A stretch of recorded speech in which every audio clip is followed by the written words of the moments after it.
Yo guys, what is up? It is Alex or Black Eye here. I don't know about you guys, but I am absolutely fascinated by bugs and glitches within video games. That's a big reason why I enjoy watching speedrunning so much, because it showcases so many different kinds of bugs and glitches where they just break open the game. I'm sure if you're watching this, you know that SMITE isn't a perfect game, and has had a wide variety of bugs and glitches associated with every single patch. So I did a little bit of research and compiled some bugs and glitches that I personally found entertaining. But before going forward, I wanted to say a few things. One, not all of these are bugs and glitches. Some of them are just intended interactions, but they're still on the same vein of bugs and glitches, so I just included it. Like for example, some of the first clips involve Horus, and I'm pretty sure you can still do them. But 90% of the things shown in this video are patched and you can no longer do them. Also, I don't condone bug abuse. I find it very entertaining, but at the same time, it is a gray area, and you could get banned for abusing these in public matches. Custom games are a bit different, but in public matches, the more severe the bug or glitch is, the more likely you are to be banned for it. So if you find a bug or a glitch in the current live game, please just contact an Olympian and don't abuse it. Finally, I couldn't contact every single person that I pulled a clip from, but the platform that they posted the content to, as well as their username, will be posted in the top right corner. So without further ado, here are 21 of SMITE's bugs or glitches. I wanted to start out by talking about how buggy Horus was on release, and how buggy he continues to be when other gods are released. Horus's ultimate allows him to transport himself and his teammates over a long distance, and this has some really buggy interactions in combination with other gods. For example, if you timed it properly, you could pull somebody with Hercules' second ability much farther than intended. A similar bug happened with Awilix, where if Horus transported the Awilix right as she ulted somebody, you could Awilix pull somebody much farther than intended. Again, something similar happened with Ne Zha, where if Ne Zha ulted somebody at the perfect time of Horus transporting the enemy away, the Ne Zha would then follow them and return to their original position regardless of how far it was. And finally, you could combo Horus's ultimate with Daji's ultimate to pull people much farther than intended. If you timed it properly, you could transport Daji, but not the totem from her ultimate, and you could still chain people from your totem's original position. You could then pull people a lot farther than what was originally intended. Now we need to talk about Janus, who just consistently finds ways to break the game. Hell, I even found some really old pictures and videos of people just putting a portal outside of the map, or just finding a way to get themselves outside of the map through a portal. Some of these screenshots were from 7 to 8 years ago. There have even been some examples not even a couple seasons ago of people just finding ways to either portal themselves outside the map or just get themselves in a position they aren't intended to be in. It just seems that every time Hi-Rez comes out with a new map for whatever game mode, somebody finds some way to get outside of the map using Janus, and I think that's hilarious. Even when he's not going outside the map, his portals can still be pretty fucky. This even happened one time in an SPL game, where Baronic was on Janus and Sam4 Soccer was on Fenrir. Baronic portaled himself, and on his screen, he just went through the portal. But on Sam4 Soccer's screen, he ulted him the millisecond that Baronic went through his own portal, and on his screen, Janus was in Fenrir's mouth. I'm not exactly sure what happened with this glitch or if it was ever fixed, but since Janus and Fenrir have been in the game for so long, I'm assuming this was just a 1 in a million chance that could have involved ping or lag that just unfortunately happened in an SPL game. For this specific scenario, there is an argument made that this bug could have changed the course of the game. Baronic quote tweeted it and felt pretty bad, but at the same time he did say that on his screen he did go through the portal. The portal has even had funny interactions with other characters. Like for example, you used to be able to Gilgamesh kick Janus into his own portal and do an absurd amount of damage, upwards of over 1,000. Speaking of bugs in the SPL, in a Season 7 match of Space Station Gaming vs Sanguine, there was a Fire Giant exploit found that allowed you to take much less damage than what's intended to.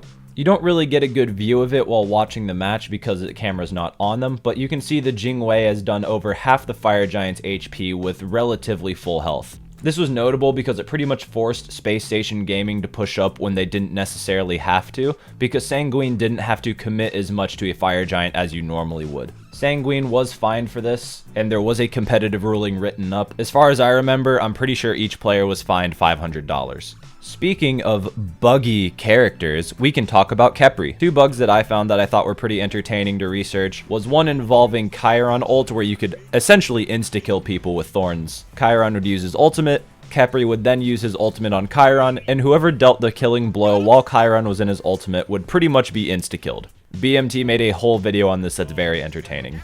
I also found one involving a Ne Zha, where if Khepri put his revive on a Ne Zha, and then Ne Zha brought somebody in the air using his ultimate, if the Ne Zha was able to die, you could pull the person that Ne Zha had in the air to pretty much wherever Khepri was standing. This was done in a custom game, but it would have been very funny if I could find a video of someone getting pulled into the fountain. Speaking of Ne Zha, if you Heimdallr ulted somebody, and then while the windup happened, Ne Zha ulted somebody, then they would be taken out of the game for like 5 minutes. And by this, I mean they would just continue to fly around the map endlessly for God knows how long. I remember messing around with this in custom games, and as far as I can remember, it was just a random amount of time. Sometimes it took people 30 seconds to get down, sometimes it took people 5 minutes to get down. The rest of these are just going to be kind of random and scattered all over the place, but I still found them entertaining. Yemoja's ultimate used to be able to move towers when she was released. All you had to do was put your ultimate under a tower and it would lift it up. If you did this enough times and displaced the tower far enough, you could make the tower literally unkillable. This also had potential to where if you could do this to all 3 of your Phoenixes in Conquest, you couldn't lose the game. This is because you can't damage the Titan unless a Phoenix is down, so if you were able to do this with 3 Phoenixes, you could potentially just lock yourself in the game, making it impossible for the other team to win. In 2019, there was a bug found with the Morrigan where if she changed into a Kali, the Kali could not move until she used an ability. I thought this was funny because the Morrigan came out in 2017, and this was found 2 years later in 2019.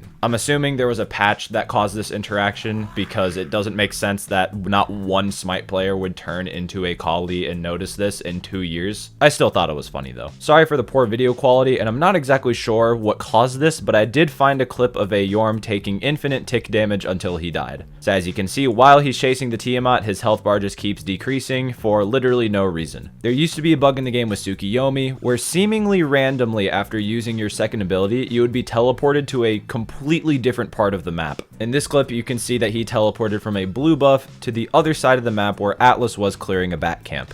Speaking of teleportation, his brother Susano has a bug in Corrupted Arena, where if he throws his third ability outside of the map in one of the holes, then tries to teleport to it, he will instead be teleported to the very center of the map. This one's fairly recent and involved Sphinx's Bauble after the mid-season patch dropped. Essentially, people could just get very close to 100% CDR, even though Bauble expresses that you can only cap it at 60%, but people were getting closer to 90%. I have an entire video dedicated to Sphinx's Bauble if you guys would like to watch. Link in the description. After Morrigan Le Fay was released, there was a chance where if you slowed people using her first ability, they would just become permanently slowed. And it wasn't like a small 5 to 10% slow either. That bitch slows by 30%. So one could make the argument that this essentially locked you out of the game because you would be moving so slow. And the last bug we're going to talk about has been various bugs involving permanent CC immunity. This bug pops up every now and then whenever a new god or patch drops involving a CC immune ability, where seemingly at random people will just become, well, permanently CC immune. In this clip, an Erlong got permanent CC immunity after being ulted by the enemy Bastet, which is kind of ironic because the Bastet ult then helped the other team. In this clip, you can see a Morrigan Le Fay being permanently CC immune. The video doesn't really show what causes this, nor is there commentary, so this one's unknown. But you can still see the Morrigan just running through their entire team and is untouchable. And in this clip, funnily enough, Morrigan Le Fay again,